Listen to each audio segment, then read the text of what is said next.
É impressionante como o relatório da CSHG para todos os fundos deles de final de ano é muito top, tá? É muito top. E hoje o meu propósito aqui com você é pegar um desses relatórios do HGRE, mais especificamente é o fundo de lajes corporativas deles, sentar e estudar esse relatório, tá? Antes de mais nada, vamos para a vinheta e depois a gente volta.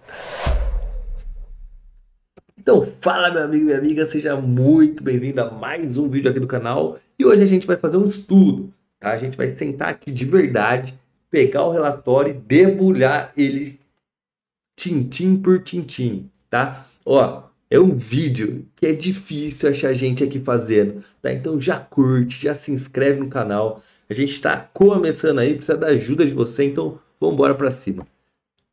Ó, tô com o relatório aqui de dezembro aberto, tá? Ele começa aqui com o cabeçalho, o valor da cota, cota patrimonial. A gente já consegue perceber logo de cara que o valor da cota em relação ao patrimônio está baixo. Então ele está com uma relação P sobre VP menor que 1. Está com, teoricamente, um desconto em relação a tudo que ele tem dentro do patrimônio dele, tá? Valor de mercado de 1,6 bi, 150 mil cotistas, tá? Um número bem alto. Rendimento por cota aí ficou em 1,20 agora nesse final. Um fundo que não é alavancado, então é um fundo que não pega, não está cheio de dívidas aí para ficar se reinvestindo.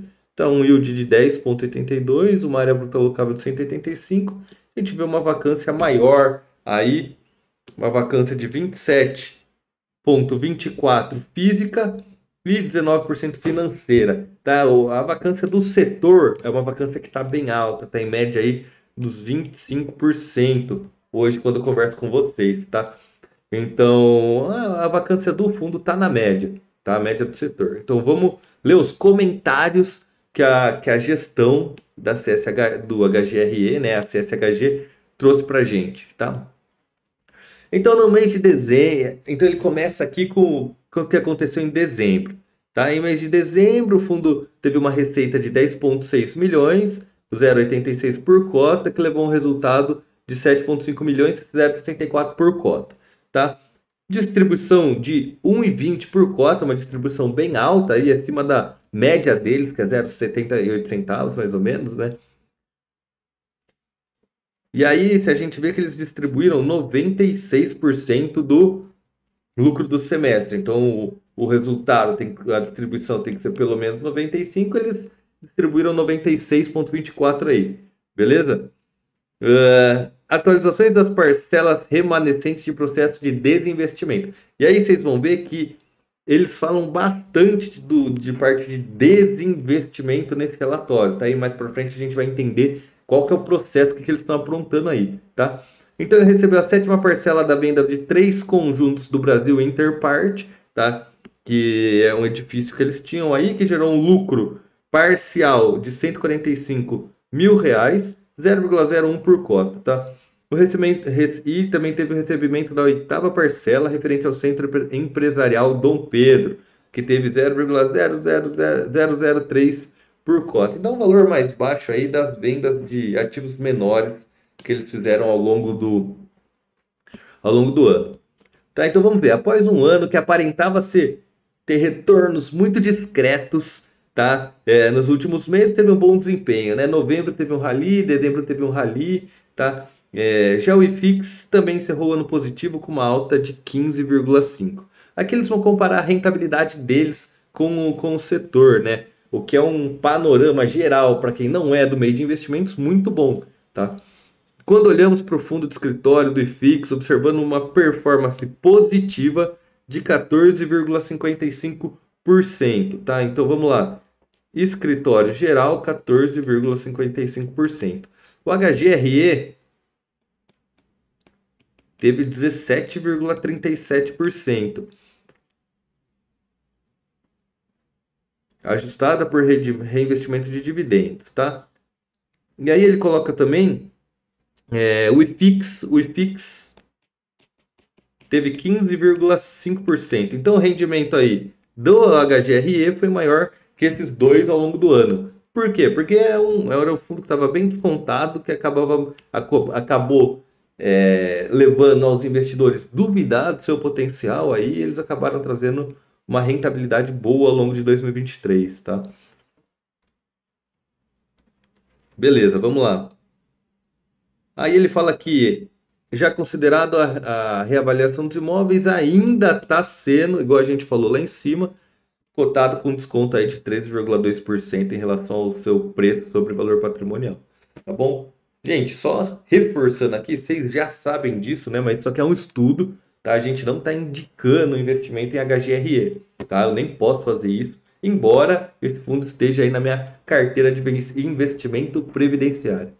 Beleza? Então aqui ele faz agora uma retrospectiva de 2023. Chegamos ao fim de mais um ano. Como time de gestão e administradores, acreditamos que gerir fundos setoriais, por exemplo, o HGRE é um fundo de lajes, com risco que possam ser facilmente identificados pelos cotistas nas suas decisões de investimento.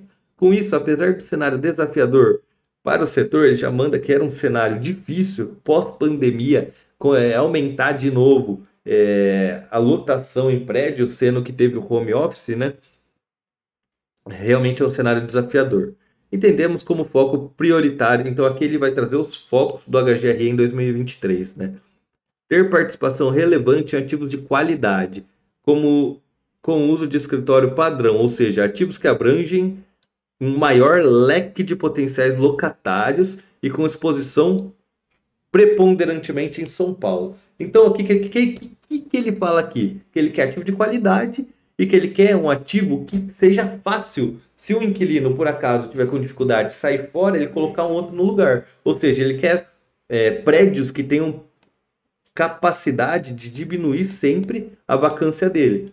Tá? Em linha com essa estratégia, em 2023, foi um ano dedicado à venda dos ativos com baixo alinhamento estratégico. Então ele pegou esses ativos que não estão predominantes em São Paulo, que não tem uma qualidade top, que não é muito bom para colocar e tirar inquilinos, e falou que vai vender, vai desinvestir, né? Ou seja, em termos de participação minoritária, os ativos que não podem ser classificados como escritório padrão, que é o que a gente falou aí. Sem uma participação relevante, é difícil implementar uma agenda para o ativo, com ações comerciais e investimentos. Seus demais ativos agregam um risco diferente ao proposto pelo HGRE. Portanto, este ano concluímos a venda. Então ele pegou basicamente os ativos que não estavam de acordo com a proposta deles e vendeu. Então ele vendeu totalmente a Torre Rio Sul, vendeu totalmente o Centro Empresarial Dom Pedro, vendeu conjunto 62, 63, 64 do Brasil Interparte, tá?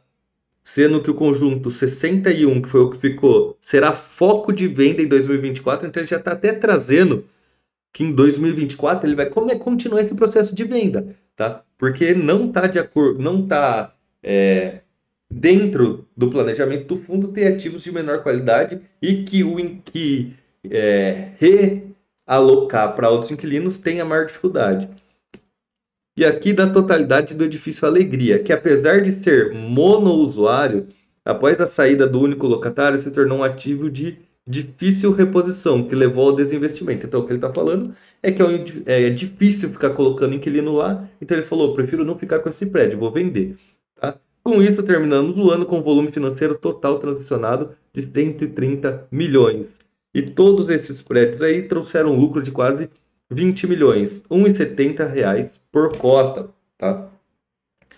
Em relação ao trabalho de locação, o evento marcante do ano foi colocar 60% da área da Torre Martiniano, que conforme o relatório gerencial de dezembro de 2022, tínhamos como meta para 2023.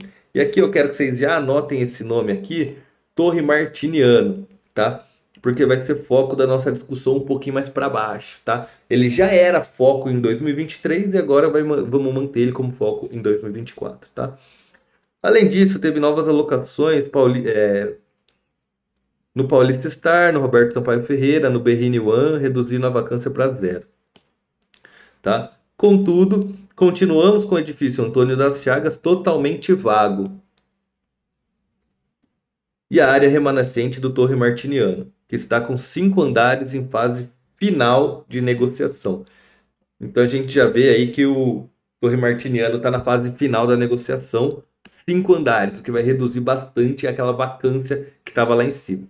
Tá? Em dezembro de 2022, o fundo encerrou com uma vacância física e financeira de 21,7 e 21,2 versus 27,2 e 19% esse ano. Então teve uma queda, teve um aumento, né, da vacância física, mas teve uma redução da vacância financeira, que no final das contas é o que mais importa, né? Vale ressaltar que com a conclusão da venda do edifício Alegria, que eles falaram lá que já estava vendido, ainda não ocorreu em 2023, né? Então a vacância não está sendo considerada. Olha isso aqui que legal. O fundo encerraria o ano com a vacância física e financeira de 18,9% e 15%, uma vacância bem abaixo da do setor, tá? Uma vacância financeira de 15,4% para o setor de lajes atualmente é uma ótima vacância, tá, gente? Ele ainda está com um plano para diminuir ainda mais isso daí, tá bom? Beleza? Para quem não sabe muito sobre esses termos, vacância física, vacância financeira, tem vídeo no canal aqui onde explico tudo isso. Tem vídeo que eu explico o que é P sobre VP, que eu falei mais em cima, o que é vacância física e financeira, tá? Clica no canal, entra aí, dá uma olhada. Os vídeos são mais curtos que esse, geralmente. Esse realmente eu tô fazendo pra gente estudar junto, tá? Então, dá uma olhada que vocês vão curtir. Dominado? Agora a gente viu 2023 e agora a gente vai ver os planos, né? E as expectativas para 2024. Pelo lado dos desinvestimentos que eles vão vendendo aí, seguiremos com a estratégia de venda de ativos que temos participação minoritária, não descartando potenciais vendas fora dessa classificação que possam ser benéficas ao fundo. O que eles estão falando é que se chegar uma proposta boa, top, que vai ajudar, parça, vamos meter pé, vamos lucrar, vamos trocar os nossos investimentos, vamos comprar um prédio top, top, que se adeque aí ao nosso planejamento, tá? Especificamente no cenário onde o HGRE continua sendo negociado com desconto substancial do valor patrimonial. Então ainda está com desconto, o cara está falando aqui, né? Pelo lado dos investimentos, manteremos um trabalho de avaliar boas oportunidades para o fundo, dentro do perfil de ativo que se enquadre na estratégia. Tá? Então ele já está falando que quer qualidade, quer lugares que sejam fáceis de colocar e tirar inquilino, tá? Além disso, tem um desafio de manter o patamar de distribuição. Para isso, para auxiliar esse atendimento, o time de gestão preparou um comparativo sobre a renda recorrente e não recorrente, tá? Então vamos dar uma olhada nesse comparativo que eles fizeram, tá? Como demonstrado na tabela abaixo, em 2023 conseguimos manter um patamar de distribuição numa média de 0,87 centavos por mês por cota. Sendo que... vamos olhar aqui a tabela, né? Então, ó, semestre 1 de 2023, semestre 2 de 2023, 1 de 2024 e 2 de 2024, tá? O que é recorrente? Recorrente é o que vem de aluguel, tá? Não recorrente é o que vem com venda de imóveis, uma parcela extra que chegou, tudo mais. A gente vê aqui que em 2023, ó, o tanto que veio de não recorrente, de venda, tá? Teve quase 60 centavos. Planejamento inicial aqui em 2024 é ter uma parte de não recorrentes também, mas aí fica mais ou menos em 40 centavos, tá? Menos do que o ano passado. Mas você vê que o planejamento também é aumentar essa parte do aluguel. Então eles estão considerando que vão conseguir diminuir essa vacância e alugar. Então, se o aluguel está aumentando, que maravilha, tá? Que é o planejamento deles. Então, de resultado, o desafio deles, pelo que eles estão falando aí, é manter no patamar de 78 centavos aí de média durante o ano, tá? Que foi o que foi distribuído aí anteriormente. No primeiro semestre, eles colocam 90 centavos, tá? Vamos só ver o que eles escrevem aqui nesse último parágrafo. Para 2024, o desafio está na manutenção do patamar de distribuição, tá? Para alcançar esse objetivo, estamos trabalhando com cenário de venda potencial. Já estão pensando em venda, tá, gente? É o que a gente está conversando aqui, que é reciclar esse portfólio deles. um dos ativos do fundo que já se encontra em fase de diligência, venda que possibilitará o pré-pagamento de uma dívida, que é o CRI Shuri Zaidan. Então aqui eles pegaram uma dívida para conseguir comprar um ativo deles, tá? E aí eles vão conseguir vender um outro ativo que não se enquadra mais nos moldes deles para realizar o pagamento dessa dívida, tá? Por que que eles vão fazer isso? Porque a combinação dos fatores, além do início do recebimento dos aluguéis da Torre Martiniano, que vai ser locado, lembra que estava em fase de aluguel, os 5 últimos andares, permitirá a distribuição média no ano de 84 centavos por cota cada mês. Então eles já colocam um patamar aí de 84 centavos, patamar bom, tá, gente? Esse é o nosso cenário de base, sendo que o foco é continuar trabalhando de locação das áreas vagas e desinvestimento com ganho de capital para aumentar a renda recorrente. Então eles falaram aqui que quer aumentar isso daqui se conseguir vender o que não se enquadra mais no perfil dele.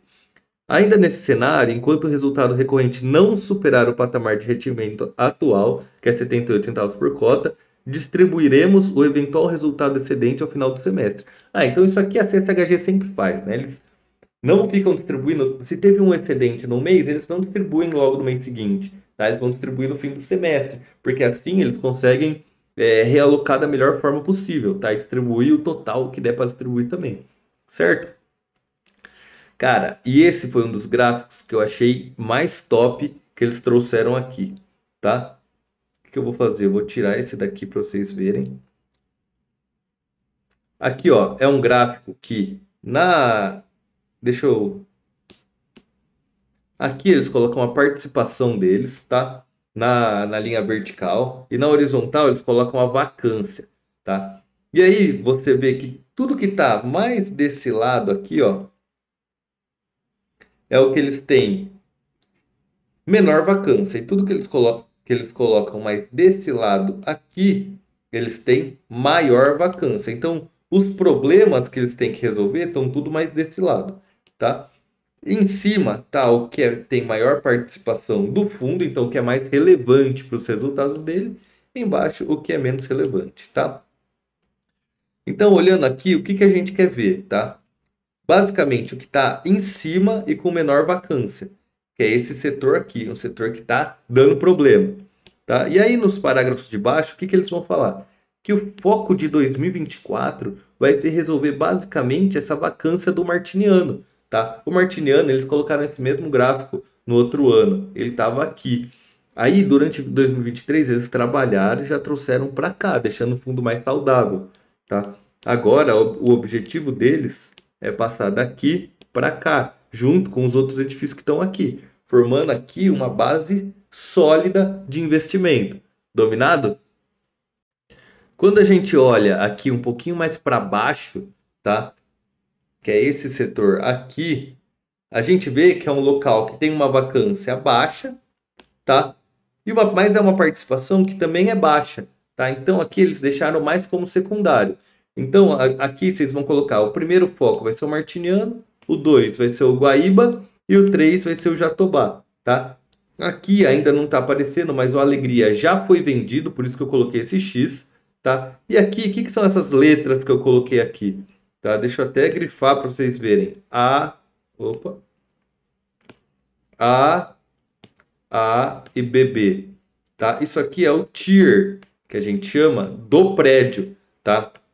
Então existe A, B, BB, tá? Então o Martiniano e o Jatobá são prédios super top. Enquanto o Guaíba é um prédio um pouquinho pior, é um prédio BB. E você vê que a vacância dele aqui é 62%, tá? Uma vacância bem alta para um prédio BB. Então esse daqui talvez a CSHG, aí a gestora, a administradora, tem um pouco mais de dificuldade de locar. Porque o Martiniano tem uma vacância de 46,7, mas é um prédio um pouco melhor de qualidade, né? Então as pessoas, os inquilinos se interessam mais, tá bom? Então essas coisas a gente tem que ficar atento, tá bom? Então o objetivo deles é passar o Martiniano para cá, passar o Guaíba para cá, e depois, se sobrar capacidade aí, eles vão trazer o Jatobá para cá também. Certo? Como vemos no gráfico, a mudança mais relevante foi a Torre Martiniano, que se encontrava totalmente vaga em 2022 e se deslocou para a esquerda, igual eu falei para vocês, tá? Apesar da difícil alegria, ainda está no processo de venda, no gráfico considera que ainda não foi vendido porque ainda não está efetivado, né?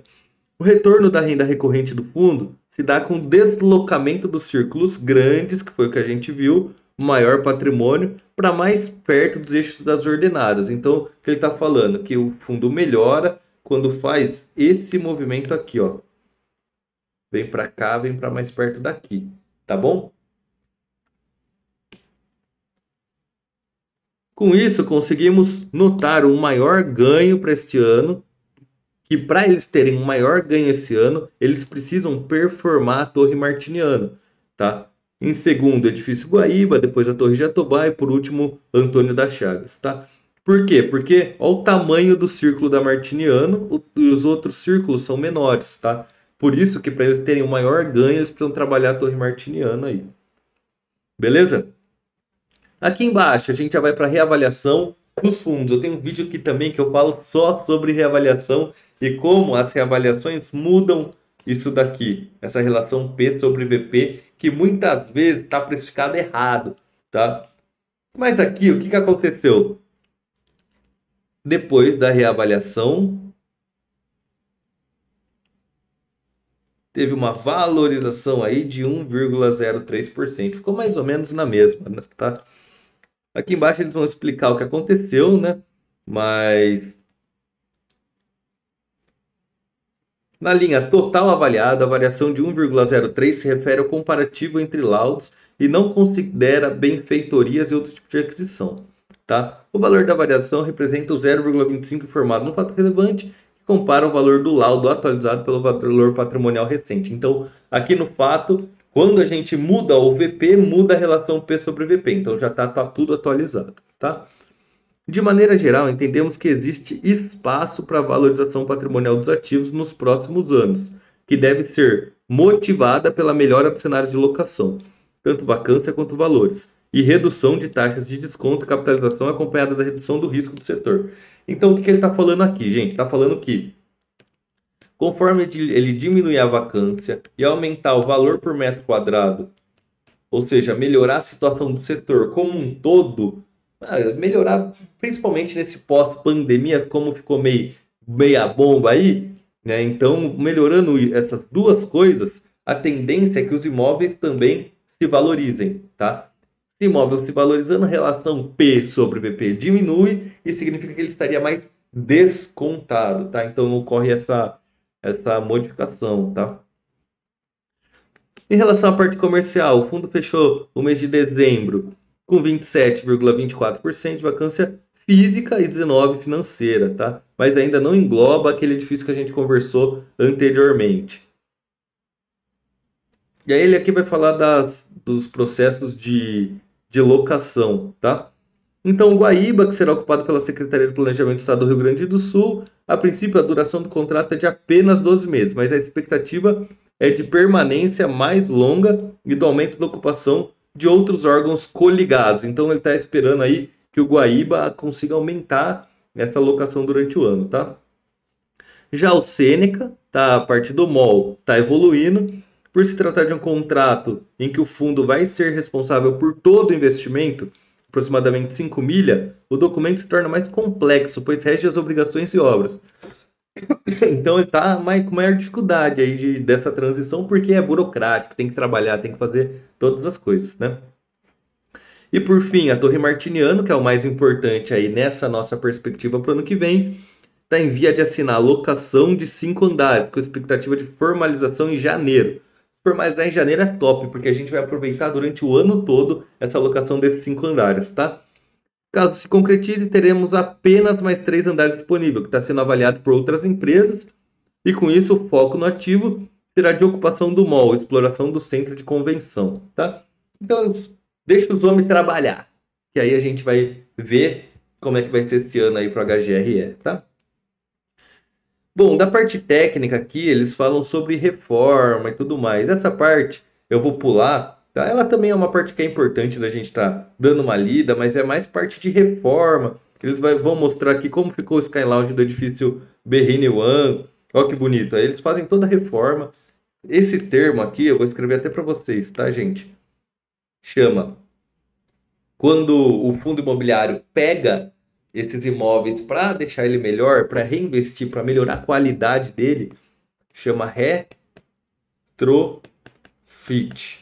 Então eles estão fazendo aí um retrofit, estão investindo aí nos seus imóveis para melhorar a qualidade, melhorar valor e tudo mais, tá? Tá agregando bastante valor aí pro acionista, tá? Pro investidor. Agora, o que que acontece?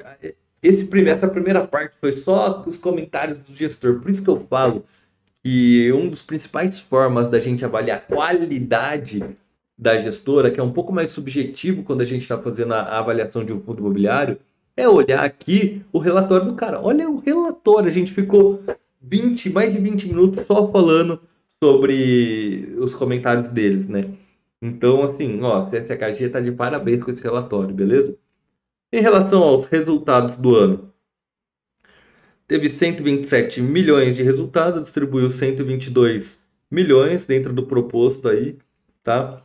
Tem a receita de locação aí na faixa de 10 milhões aí, tá? O caixa de dezembro permaneceu nesse valor também, tá? Bom, resultado do fundo, a gente vê que aqui em 2023, todas as vendas que eles tiveram resultou nesse amarelinho aqui, tá? Que são os ganhos de capital. Então eles ganham capital, lucra e é obrigado a distribuir aqueles 95% desse lucro. Então você vê que, ó, vinha distribuindo um valor de 75, 59, 58, 65, aí vem uma porrada de 20, de 2,40. Aqui é a mesma coisa, vem distribuindo esse valor, dá uma porrada de 2,25. Vem distribuindo um valor mais baixo, em janeiro vai distribuir outra porrada. Tá? Então, por conta dos lucros e vendas, isso é outra coisa que a gestão acaba ficando de parabéns, acaba aumentando essa distribuição. Tá bom? Esse próximo slide aqui eles colocam a rentabilidade ao longo do ano, né? Um fundo mais antigo, desde 2009, aí tá na bolsa de valores, tá? E teve uma rentabilidade similar aí ao IFIX, mesmo com todas as dificuldades que passou o setor, tá? Liquidez, uma liquidez tranquila, tá? Não tem o que se preocupar com isso. A carteira do fundo, a grande maioria está dentro de imóveis, né? Renda fixa tem 50 milhões aí, um pouquinho de parcela a receber e um pouquinho de dívida, tá? Então, assim, a maioria está investido, tá? Isso daqui, aí eles vão colocar os ativos, tá? Separar os ativos por localização, coloca dentro do mapa aqui. Tem lá embaixo eles colocam uma tabela que eu acho até melhor que esse mapa aqui para a gente dar uma olhada. Mas depois, se vocês quiserem pegar o relatório e ver onde fica cada um deles, maravilha também, tá? É legal de ver aqui, só prestar bastante atenção nisso daqui, ó. Porcentagem do valor patrimonial, porcentagem da receita, tá? O Shukri Zaidan e o Centro Empresarial Sêneca acabam concentrando um pouco da receita, tá? São edifícios tops de qualidade, mas você vê que, ó, 48% da receita do fundo vem de 2 edifícios aí. Que se dá um problema, meu amigo, aí dá uma complicada, né? Mas também eles são multi-inquilinos, né? Então, o que também traz uma proteção um pouco maior. Não é em cada prédio tem só um inquilino. Dentro do prédio tem vários inquilinos, tá? Essa tabela é a radiografia da carteira imobiliária que eles falam, né? Aqui, ó, radiografia da carteira.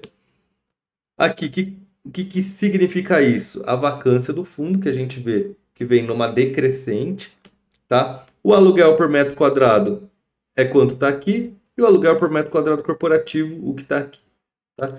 O vencimento dos contratos, a gente vê o WALE aí, que é mais ou menos a duração dos contratos, de acordo com uma média ponderada aí, de receita que traz para eles. Uma média de 4,1 anos, tem fundo com média maior, um WALE maior, mas aí o fundo, como a gente viu, está reciclando o portfólio e isso provavelmente deve mudar aí, tá? A revisional dos contratos. Então, todo contrato, a gente vai fazer um contrato de 1 ano, vai fazer um contrato de 3 anos, de 5 anos. Chega um momento que tem que ter revisional, né? Em 2024 vão ter 34, até 2024 a gente vai ter aí 45% de revisional. Então a gente tem que, esses 2 aninhos aí, ver o que o fundo vai fazer, para quando que ele vai jogar esses novos contratos. E aí, depois que fizer isso, talvez esse whale possa aumentar aí. Beleza?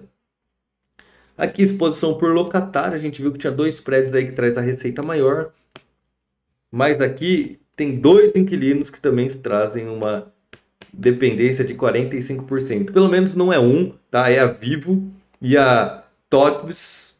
Então tá relativamente tranquilo. O resto é tudo muito bem diversificado, né? Todos têm menos de 10%, então só esses 2 que acabam preponderando aí, tá? Tipicidade de contrato, né? Então tem o IGPM 50%, a IPCA 47, 48%, o fundo que não está alavancado, 3,5% é muito baixo, é muito tranquilo, tá? Aqui a amortização das dívidas dele, o CRI do Shukri Zaidan, que a gente viu que eles querem, após a venda desse imóvel deles, talvez diminuir aí essa dívida, tá? E aqui nas próximas páginas eles colocam todos os eventos e os fatos que aconteceram aí no ano, tá? E nos anos anteriores também. Beleza, gente? Aqui eles explicam um pouco sobre como é que está o desenvolvimento dessas obras deles, tá? É importante ver, mas ali no comentário do gestor eles falaram bastante sobre isso também, tá? E aqui é aquela tabela que eu conversei com vocês, tá? Que é legal de ver cada um dos ativos. Aqui, nome do ativo, em que estado tá, a gente vê que é quase tudo em São Paulo. Então você vê que lá em cima ele colocou que o foco deles são edifícios em São Paulo, tá? Então ele vê que a gente tem um aqui no Rio, um no Paraná e um no Rio Grande do Sul, tá? Desses aqui, o Guaíba tem 62% de vacância e o Empresarial Teleporto tem 20%, tá? E os dois são edifícios de uma qualidade um pouco pior. Talvez a gente seja os edifícios que estão mais na mira aí para o desinvestimento, se eles tiverem alguma oportunidade, tá? Se chega a oportunidade de venda aqui, talvez eles aceitem para ter uma lucratividade, para reciclagem dos imóveis, igual a gente está falando, né? Para focar, ó, ter um portfólio aqui em São Paulo, que provavelmente o valor do aluguel é maior e acaba rentabilizando melhor para o fundo, tá? Consequentemente para o acionista. Certo? Galera, quem não é inscrito no canal, se inscreve no canal, tá? Curte o vídeo, dá uma moral pra gente. Quem que vocês conhecem que vem aqui discutir o relatório completo, inteiro, lê-lo, comentar? Beleza? Brincadeiras à parte, ó. Eu vou deixar aqui no final 2 vídeos para vocês. Um que o YouTube acha que você com certeza vai gostar e o outro que eu tenho certeza que você vai gostar. Dominado, valeu pela companhia. Um forte abraço. Beijo e tchau.